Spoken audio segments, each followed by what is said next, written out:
Hey, everybody, this is Marshaun Olaniyan of Love Restored. You are watching Love Restored on KCCR, the Brownstone. I'm so excited to be here. So I just want to first thank you for taking the time out of your day. For this next 30 minutes, we are going to be talking about the top 10 biggest lessons that I personally learned throughout my lifetime. Now, I started Love Restored because just like many of you out there, we did not get the tools, the tips, the strategies, the information, or access to information that we could use in our love lives.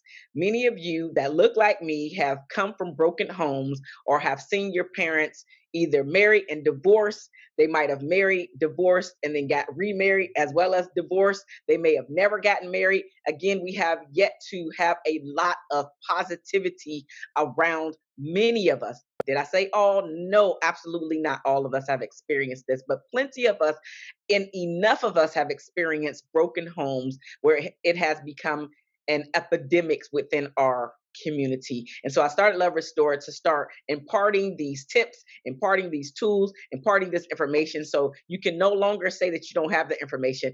Now it's time to come gather the information, come get what you need and apply it to your life. Come get what you need and share this information not only with yourself, not only with your circle, but also your children, your children's children, your nieces, your nephews, anybody that looks like you, and outside of us as well, because the information can be used outside of the community. But because you are listening to this radio station, KCCR, the Brownstone, guess what? We are telling our story our way. So if it has impacted you, then more than likely friends and family members, it has also impacted them as well. And so let's go ahead and jump into the top 10 lessons that I personally learned throughout my lifetime, because maybe you have experienced these things as well. And then maybe you haven't, but you can also see and really give a sympathetic or even an empathetic ear as well as eye to say, ah, I can understand what's actually happening from her point of view. I sympathize. But then you want to come get the information so you do not have to experience it, because I truly believe that the things that we experience, the things that you are or have experienced, are not for you. Yes, you went through it. Yes, you felt the pain. Yes, you felt the anger. Yes, you felt the angst and all of the things that come with it, but it's not for you. It is for you to be able to come out on the other side, meaning you figured out how to get through that thing. You came out on the other side, you're better, and now you're able to impart this information to the people around you. In this case, I'm talking about breaking those generational curses that have been plaguing our community for way too long. So we are all about breaking the generational curses here, but as well as getting and gathering the information that you need to be better people, to be a better woman, to be a better mom, to be a better wife, to be a better husband, because I know that there are some men that listen to Love Restored as well. The first lesson that I learned in my lifetime is that everyone is not meant to travel this road with you. So every phase of your life, you will meet people. You will gather together with groups of people that you deem as friends, and they only last a season. Now, is that everybody? Absolutely not. There are fair weather friends, which are the friends that you meet for a season, and at some point, they are no longer a part of your life. And then you have lifelong friendships. Now, I actually have both. However, I'm getting to a stage in my life where I have been more accustomed to attracting the lifelong friends versus the fair weather friends. The fair weather friends, for me personally, I had to realize that I was the one who was pretty much carrying those relationships. And what I mean by that is, in this day and age of technology where we have texting, talking on the phone, we have email, we have FaceTime, WhatsApp, and all of these other avenues. Oh, and then social media where you can call people and get in contact with them as well. So we have all of these avenues to get in contact with people. Well, just because we can get in contact with people, we don't have a lot of the face to face interaction that brings the bond apart, or spending time in the same place with the same person at the same time. And even nowadays, some people have a tendency to only want to text. They hardly ever want to call. They hardly ever want to meet face to face. unless it's always something fun. So that sitting together, that getting to know you, that really coming together and putting their heads together about what you want to do the next phase of your life, or what are some of your goals, some of your dreams, some of your inspirations, some people that you can call to lean on when you need that shoulder to cry, to just get things off of your chest. A lot of that is dying out. And so I had to learn that for me, those people are considered fair weather friends because I was the one that was carrying the relationship. I was the one that was initiating the contact. I was the one who was always saying, hey, do you want to meet up? Hey, when is the next time we are going to meet up? Hey, I haven't heard from you, or how are you, or whatever the thing is, or let me put you on my calendar. And at some point, I got sick and tired of doing that. And I had to really sit back and say, hey, Marshaun, who are your real friends? And what my definition of friendship is and what it looks like to me.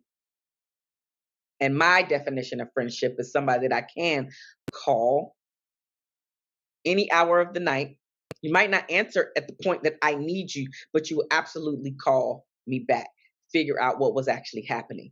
Another definition of friendship for me is you just call to say hello. I'm calling to check on you, not I need something from you.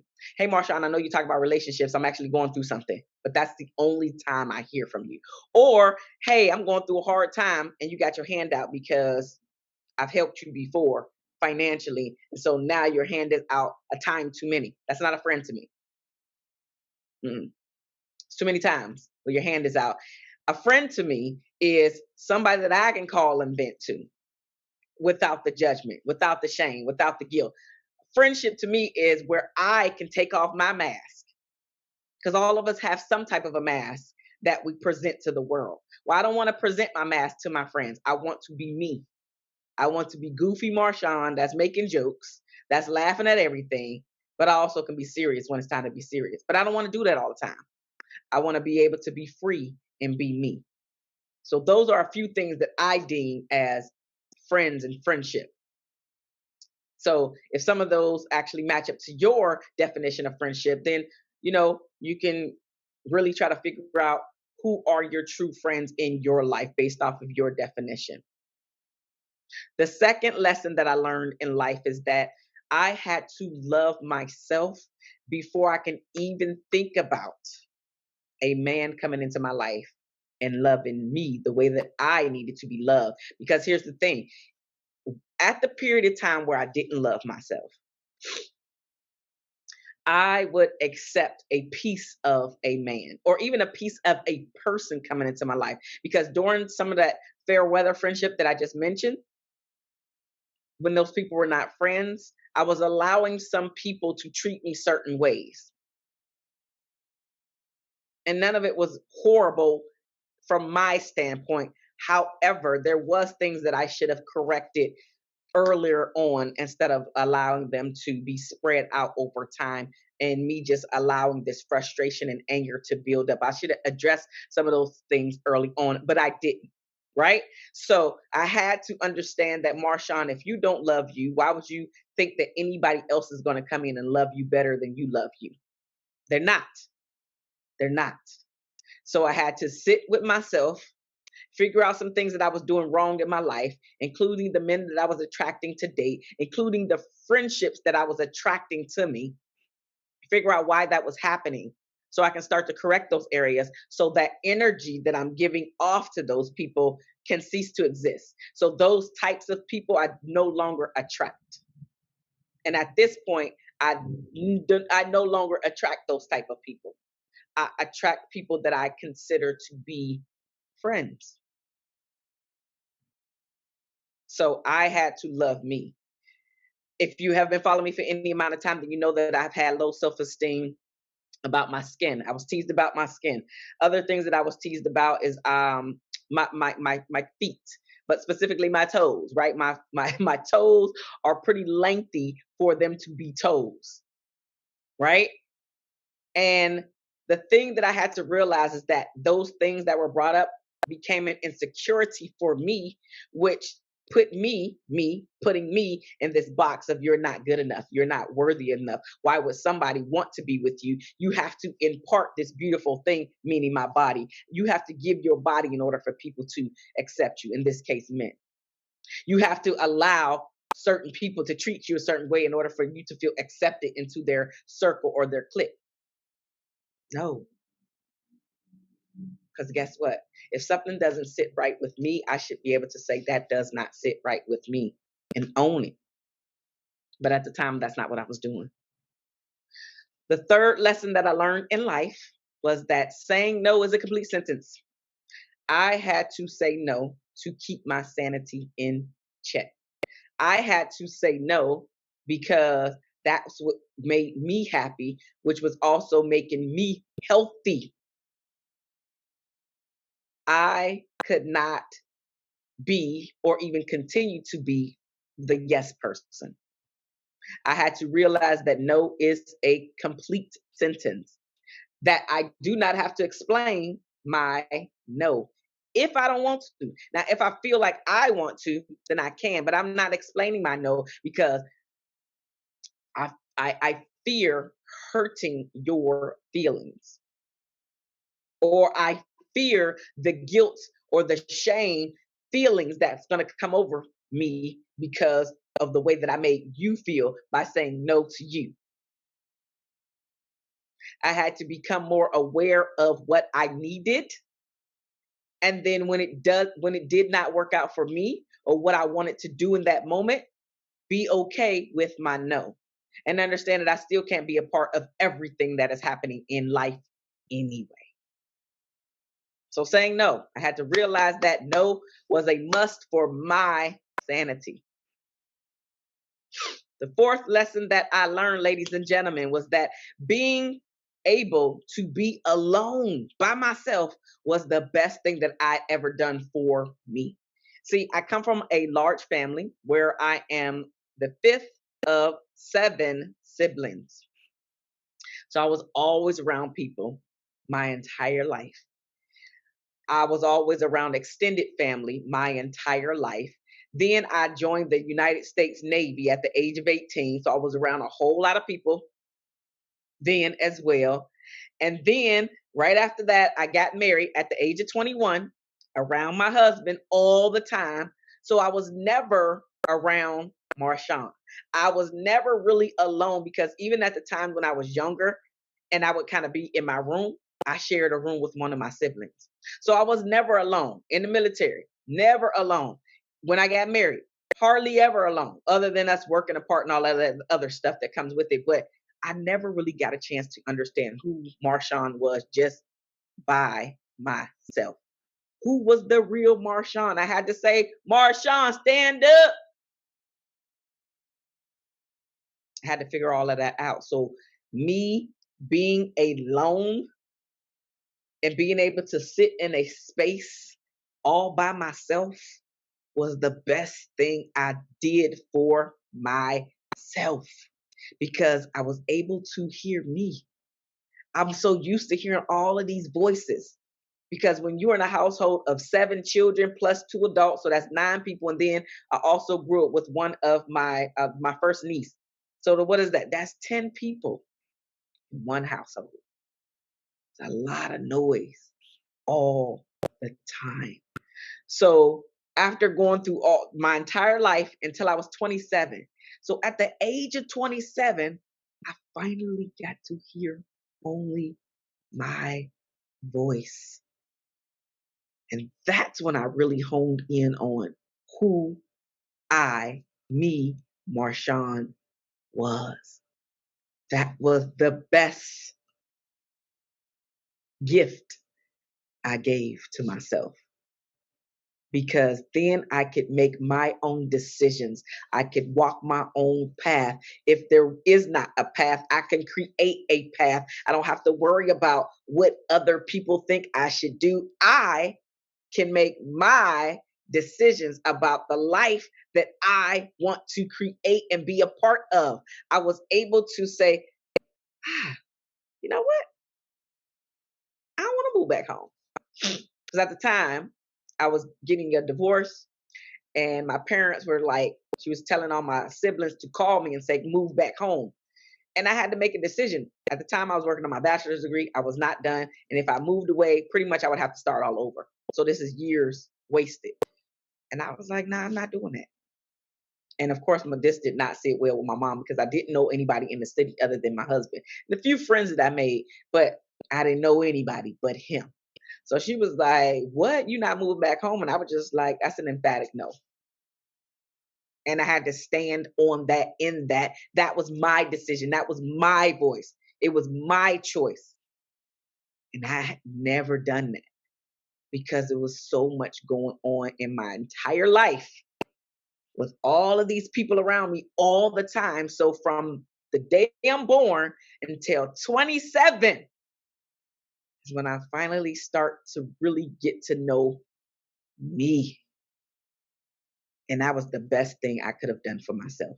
And if you have yet to sit in silence and really figure out and hear your voice, the things that come up when it's very quiet, especially at night when the world is just about quiet,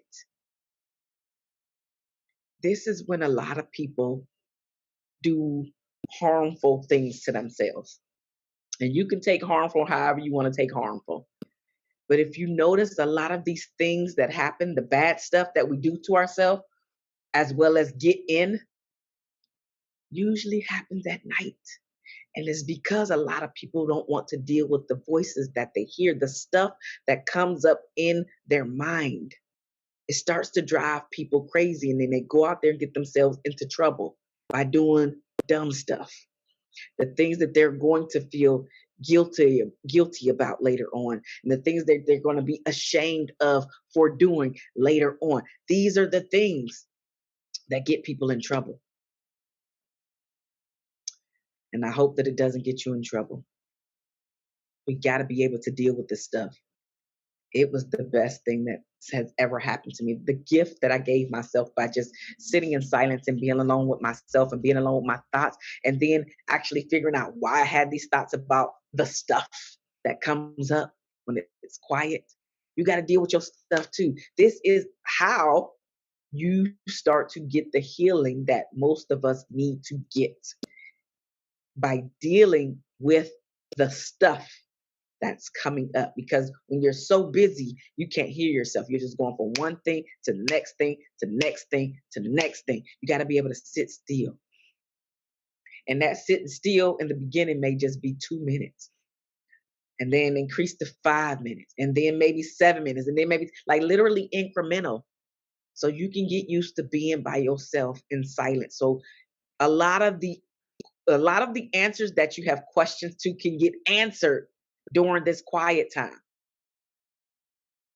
Now let's take a break, because I'm going ham and I'm going down a roller coaster and I can feel it. But guess what? You are listening to Love Restored on KCCR, the Brownstone. I am your host, Marshaun Olaniyan.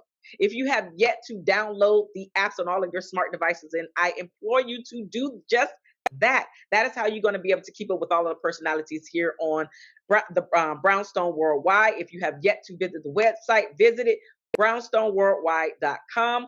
And if you have yet to order and participate in ordering your magazine, that I employ for you to do that as well. It's called Brownstone Living. It is our digital magazine. If you want to take part in that every single month, then I have my link somewhere down below in the show notes somewhere where you can click on it. Now I have to tell you, it is affiliate link, which means that when you download and participate in this monthly, that I will receive a small portion of the total amount. The magazine per month, the digital copy, is only $5.99, y'all. So if you want to take a part in that, I implore you to click on the link and get that right up in there. Because here's the thing, you're not going to be able to get a magazine like this anywhere. Like, it's a full, beautiful spread that I take part in. And you might even see a guest in there real soon. Okay? Hint, hint. So get your copy, because when you sign up, the first time that you sign up, you're going to receive last month's copy as well as this month's copy. That's 2 for the price of 1. And it's really pennies for sure, because 1 per month is $5.99.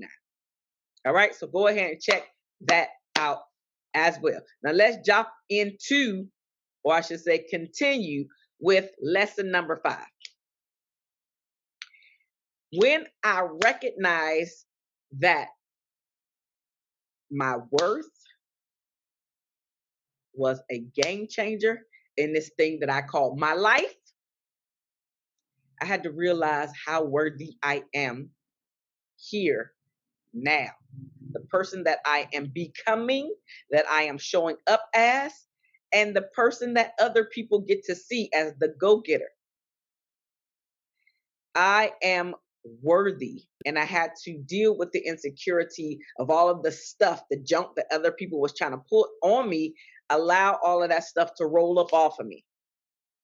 I had to let that roll up off of me and understand that I am worthy. I have a voice. I have a story. I have something worthy to say. And there are people out there that want to hear my voice. And if I don't get my voice out there, then I could be killing somebody else's future. And that's how much I believe I am worth, that I'm not only saving my soul and my life, I am saving countless other people's souls and their lives by me just opening up and sharing who I am, why I am. And even my come ups as well as my downfalls, because I am not perfect, nor am I saying that I'm perfect, but I know that I am worthy enough to come here and be able to share these 10 lessons with you. Because here's the thing, my 10, you may have experienced a few of my 10, but you got some others that you could put on your own list. And maybe this will encourage you enough to go out there and share your 10 with somebody else, the people and tribe that you encourage yourself. You are worthy. I am worthy. We worthy. Number 6, 666. I kind of spoke about it, but I really want to drive this point home, which is I stopped chasing friends and friendships. I stopped making sure that I was the person that always called. What I did is very simple. I didn't have a conversation with any of these people. What I did to see who was my true friends is I simply stopped calling. I simply stopped texting. I simply stopped trying to see when we were going to meet again. And then I waited to see how long it was going to take for my phone to ring from their number. How long was it going to be for them to call and just check up on me and not need anything? So I had to figure out those friends. I had to stop chasing the people. And even when I was dating, I had to stop chasing the men because I wanted them to choose me. Choose me, choose me, choose me. But all of that stopped once I realized the worth that I was bringing to the table, including the fair weather friends. And here's the thing. Like I said, I didn't have no conversation because I didn't. What I did was when those people never called, they just moved themselves out of my life. And that's okay. It's okay. I'm okay with it. And you have to be too. Number 7, the 7th lesson that I learned is that people will treat you the way that you allow them to treat you. People will treat you the way that you allow them to treat you. And so, because I didn't like the way I was being treated in some instances, I either had to speak up or I had to walk away completely. And I chose to do both in many instances because you can't just treat me any kind of way. Because when you know that you are worthy and worth something, you no longer allow people to treat you any kind of way. You no longer allow people to just take your time for granted. You no longer allow people to, turn their back on you without speaking up. You no longer allow people to just walk over your boundaries. None of that is occurring anymore because I had to realize if I keep allowing said person to say this to me, if I keep allowing said person to, treat me this way and not do X, Y, and Z, whatever the thing is, you fill in your own blank. They're going to keep doing it. Because contrary to my words, I'm saying that I don't like this thing, but I keep allowing you to do it. So let's go with cheating because everybody knows about cheating, right? So if I am the girlfriend and my boyfriend keeps cheating on me, we've had a conversation where I told him, if you cheat on me, this X, Y, and Z is going to happen, right? So we've had the conversation and then he goes out and cheats on me. And then I said that X, Y, and Z was going to happen, but I don't enforce X, Y, and Z. Then he's not believing that X, Y, and Z is going to happen. He's like, oh, okay. She says she don't like it, but her X, Y, and Z was leaving or kicking him out, whatever. And she didn't leave, nor did she kick me out. So it must be okay. Even that sounds stupid, but it must be okay because you didn't enforce your boundaries. So if you didn't enforce your boundaries, why would I have to enforce your boundaries for you? No, if I can have my cake and eat it too, then I'm going to do that because we people will do what we can do if you allow us to do it. So in this case, you say that you don't want me to cheat on you, but you allow me to cheat on you because you never enforce your consequences. Then you're essentially saying that you're okay with me cheating on you. So people will treat you the way that you allow them to treat you. If you never have a conversation because you're scared of the way that they're going to react or what they're going to say back to you, and you never have this conversation, that's your fault. No longer their fault, your fault. Number 8, I realize that you are going to get hurt in this life. You are going to get hurt. And it does not matter who you are going to get hurt by. You are going to get hurt by your spouse or partner, significant other. You're going to be hurt by your child or children. You're going to be hurt by your friendships. You're going to be hurt by strangers. You are just going to be hurt. Things are not always going to go your way all the time. Whether it's intentional or unintentional, at some point you will be hurt in this life. You will not like that something occurred to you, but it is up to you with how you deal with those situations that come over your life. The ninth lesson that I learned is that nobody is coming to save you but you. You are the only person that has the power to save you. Now, I say save you, but I'm really thinking and believing that it's co-saving. I say co-saving because I am a believer in Jesus Christ. And so absolutely, I believe that God has a hand over my life. And so I'm co-creating my life with God. My life only unfolds the way that it's supposed to fold according to his plan. So that's why I say co, right? But nobody's coming to save you. You are your own savior. You have to be willing to save yourself if and when nobody shows up at your door. Which brings me to point number 10. I am the only person that can get my finances in order. Nobody can help me get my finances in order. I can listen to all of the financial advice out there, but if I never take the actions to do anything about my finances, they will always be down in the muck and mire. I will always have my hand out. I will always have to get a lender to loan some money to me or some type of credit to me in order for me to be able to move forward in life. But is that really moving forward when you have to owe money back to the person? I literally had to leave a message to one of my nieces today, the day that I'm recording this, because she always has her hand out. And I just lovingly shared a message that I want to say to you. Nobody is coming to save you financially.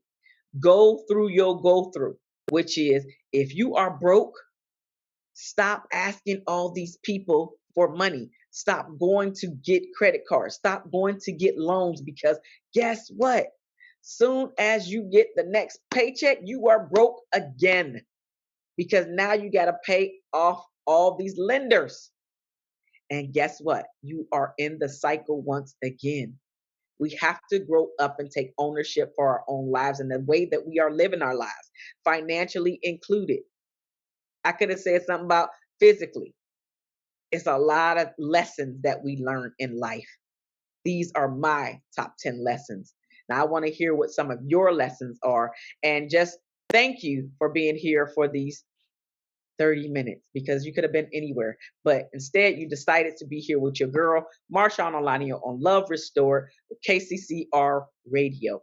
Now, I want to say if you want to reach out to me outside of KCCR, then visit my website at www.marshauno.com. Again, that's www.marshauno.com. Again, if you have yet to download the apps on all of your smart devices, then go ahead and do that so you can keep up with me as well as all of the other beautiful personalities on KCCR Brownstone. Check out the Brownstone Worldwide, which is the website, and absolutely take part in Brownstone Living, which is the newest edition, and it is the magazine for only $5.99 per month. Check out my link. I love you guys, and there's nothing that you can do about it. And I will see you on the next Love Restored. Bye-bye.